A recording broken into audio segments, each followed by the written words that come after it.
How's it going, everyone? So today we're going to be talking about ethanol fuel and the ramifications of using it in a small engine. So we're going to break down a couple things about ethanol fuel, a couple random things about ethanol fuel, a couple random things about fuel that probably doesn't need to be in here, but I want to put this out, some information out there in case you don't know it. A couple disclaimers. One, I am going to be referencing a couple chemicals in here. I'm not saying that I'm getting paid by any of them. I'm going to say some are bad, some are good. I'm going to let you make your decision if you want to use them, but I'm just going to give you my thoughts on all of them and why I don't use any of them. So stay tuned for that throughout the video, stabilizers and whatnot. And then in addition to that, we're going to be doing a lot of talking, not a whole lot of working. We're pretty much going to be staring about my wonderful feet and this can. So if you are wanting to see a video repair, it's not the video for you. First, what is ethanol? Ethanol is basically from corn. Corn grows, and then when you harvest it, you can take that corn, turn it into ethanol through a variety of processes, and then we now have a combustible fluid. Pretty self-explanatory right there. So what is ethanol fuel? Also explanatory enough. It's a mixture of gasoline and ethanol. Now, that mixture can be high. If you ever see E85, it's 85% ethanol and 15% gasoline. Usually though, this is 10%, at least it says it was at the pump, and then it can be as high as 15. You might run into variations in that, but majority of what you're going to find is 10%, and that's throughout the entire United States. Could be different in other countries. I'm not really sure. I'm not there.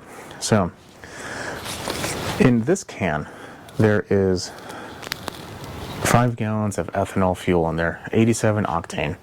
Now, I want you to stay tuned because there's a reason to the end. There's a reason why I have a plastic 5-gallon ethanol container right there, or ethanol fuel container, and I have another metal 5-gallon non-ethanol container that only sees non-ethanol. So stay tuned to the end. I'm going to tell you why I have those two and why I've filled it up at the same gas station. That's at the end. That's a special tip for you. Next. So now that we know what ethanol and ethanol fuel is, why did they do that? Well, there's, conspiracy theorists out there that say lobbyists, whatnot. We're going to go down that. What we're going to go down is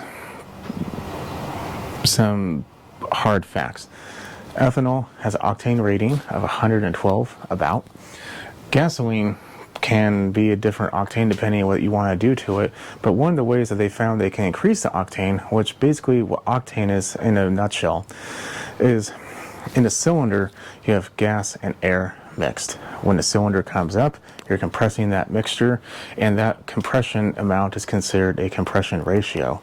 Now, when you're not only compressing air and fuel, you're compressing the heat in that fuel or air and fuel, I guess. You're compressing all of it, and eventually that heat is going to combust, or gets to the point where it will spontaneously combust gasoline, because gasoline has a very low flash point, which is useful in certain applications such as your car engine.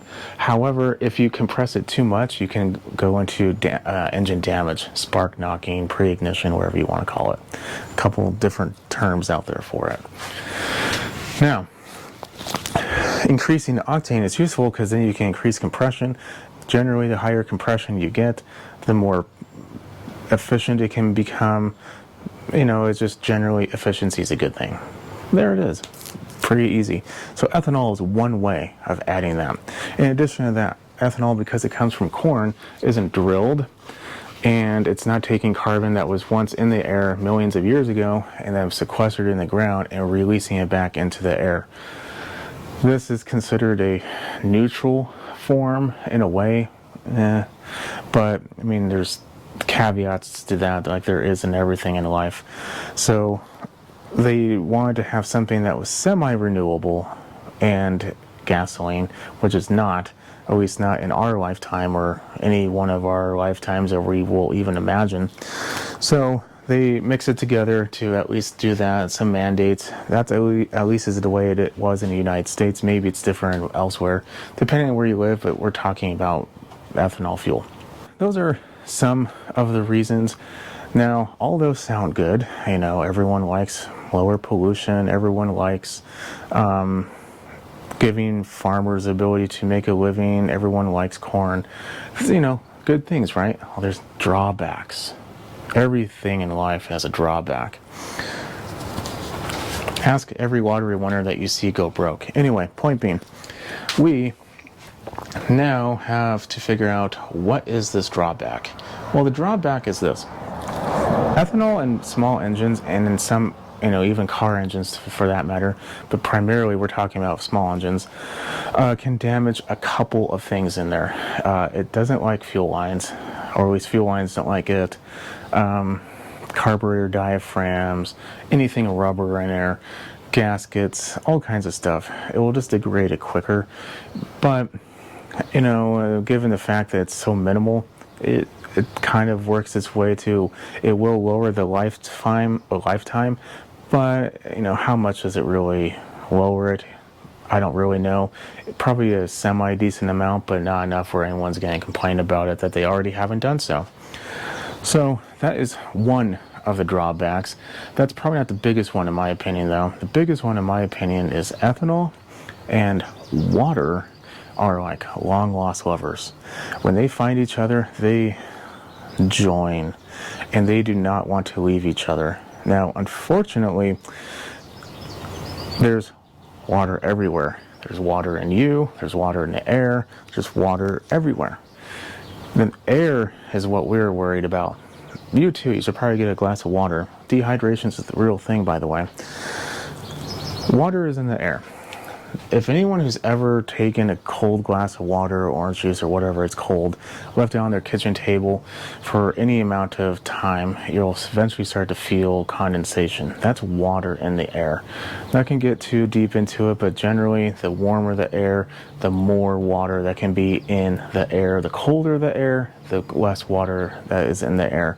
That's why winters are so dry when it's super cold, because water can't be suspended in the air without condensing almost immediately. So, same thing happens with water in the air of the fuel. It meets the ethanol, it mixes, and then that's it. Now, in general, that's not a problem. The problem is the quantity. What was that saying? Like the poison is the quantity or whatever it is. In here is 120, excuse me, let's say this is 1 gallon. I'm not going to do the math for 5. In here is 128 gallons or ounces of fuel. Ethanol is 10% of it. Now, in 1 gallon of gasoline at 60 degrees, the water content can be as high as half of 1%. Excuse me, so no point. Just you take 1% of it, you half. 1% of a gallon's 128 ounces, is 1.28. So that's roughly 0.6 of an ounce. If you're metric, that's even easier. We'll go with liters. 10%, excuse me, 1% of a liter is 10 milliliters, so about 5 milliliters. Metric system for to save on that one. So we now know that ethanol fuel can hold at maximum 0.6 of an ounce of water without it starting to collect on the bottom. That's not a lot. 0.6 ounces, there's 128 of those in there. Excuse me, there's more than that. There's almost double that in there. So that's the problem. There's a lot of water in the air. Eventually, water will start to build up. And when it starts to build up, it will start to phase separate and it will go to the bottom. It will start to bead up. It will go to the bottom of the tank because water is heavier than fuel. And thus is the problem of water and ethanol in small engines or any engines. So when we are talking about the reason why ethanol fuel is bad, it's not for the fact that it's just ethanol. I mean, it is to a certain degree, but the majority of my problems that I see is because of the water in it. So that's why we do non-ethanol fuel. Non-ethanol fuel doesn't have that problem. It will just be fuel. Now, non-ethanol fuel also shares a lot of the same issues with aging, but not nearly as much as ethanol fuel, because every second that fuel is out in the open air, it's a second that it could potentially be binding with the moisture in the air.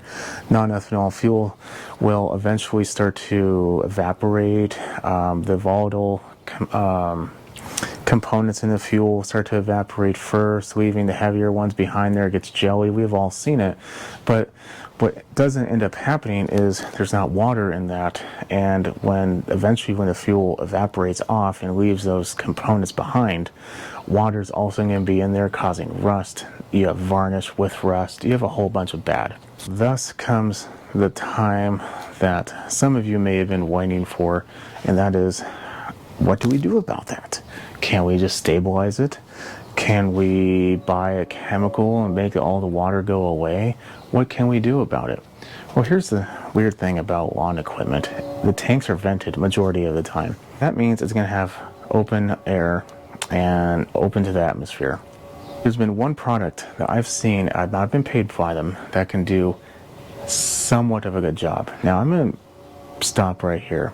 I'm going to tell you my opinion on both stabilizers and those products that say that you're going to be able to burn water or whatever their sales technique is on you. It's a bunch of crap. The reason why I say that is this. It's true to a point because they're not lying to you, but they're not telling you the whole truth. It's like me saying that, drinking a glass of water every day is good for you, but did I tell you that the glass of water has to be a certain amount of ounces? No, I'm just saying a generic statement. When you add stuff to fuel to potentially take the water out or stabilize it, you're removing the most minimal amount of water you've ever seen. So all those things, or all those instructions say, oh, add 1 ounce of this to 1 gallon and all your water goes away. That's a bunch of crap. Don't believe it. Maybe if you have a speck of water, it can, but that's it. If you have ounces of water in there, all you did is waste your money. All you did is just spend your time adding junk to your tank or your mower or whatever you're putting it in, and that's it. That's all it was. You did add a chemical that is allowing it to be bonded with the water and then mixed with the fuel, but nowhere near all the water, unless you're pouring a horrendous amount of it into your fuel, in which case that in of itself is going to be a problem. Stabilizers are even more of a bad idea in my opinion. So more or less, stabilizers will kind of help neutralize the ethanol. Nothing neutralizes ethanol.